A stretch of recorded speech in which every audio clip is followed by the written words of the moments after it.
इस तरह आचार्य महाराज का जब बुंदेलखंड में आना हुआ और ज्ञान का अभाव होने से लोग अपनी दिनचर्या को सही क्या होती है नहीं समझते थे, इसलिए अनेक व्यक्ति ऐसे थे जब आचार्य महाराज का आना हुआ जो अनेक प्रकार के व्यसन करते थे। शराब पीना, मांस खाना, जुआ खेलना आदि आदि बहुत प्रकार के व्यसनों से लोग ग्रसित थे। पर आचार्य महाराज का जब यहाँ बुंदेलखंड में आना हुआ तब आचार्य महाराज की चर्या देखी कि क्या चर्या है। 24 घंटे में एक बार भोजन लेना, वह भी इस तरह से। और आचार्य महाराज का प्रवचन सुना, अनेक दृष्टांत तो कथानक सुने और आचार्य महाराज की संगति वैयावृत्ति करना और भी आना जाना। उससे अनेक ऐसे व्यक्ति थे जो व्यसन में लीन थे, उन्होंने सारे व्यसनों का त्याग करके गुरुदेव के प्रति समर्पित हो गए और बार बार आचार्य महाराज के दर्शन करने जाने लगे। ऐसे अनेक लोग थे जो पापी घोरी थे, पर उनका जीवन बदल के आचार्य महाराज के पास जाने लगे। पर लोगों को बड़ी चर्चा का विषय था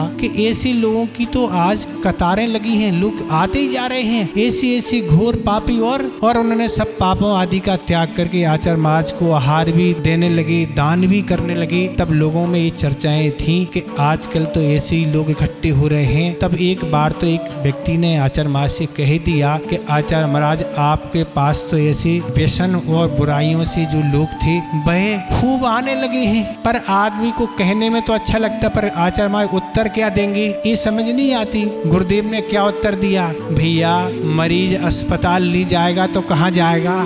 ऐसे जो घोर पापी व्यसनी हैं जिनने समझ लिया है कि भैया हम ऐसे ऐसे आज तक पाप करते रहे पर इनकी पापों की सजा हमें नरकों में मिलेगी, ऐसे हमने गुरुदेव के प्रवचन से सुना है, तो ऐसी नरकों में हमें नहीं जाना। इसलिए वह पापियों की संगति छोड़ के गुरुओं की संगति में आ गए तो बीमार अस्पताल जाएगा जब तो ठीक होगा। तो आचार्य महाराज ने यही उत्तर दिया और जब उत्तर दिया तो उनके पास कोई उत्तर नहीं दिया।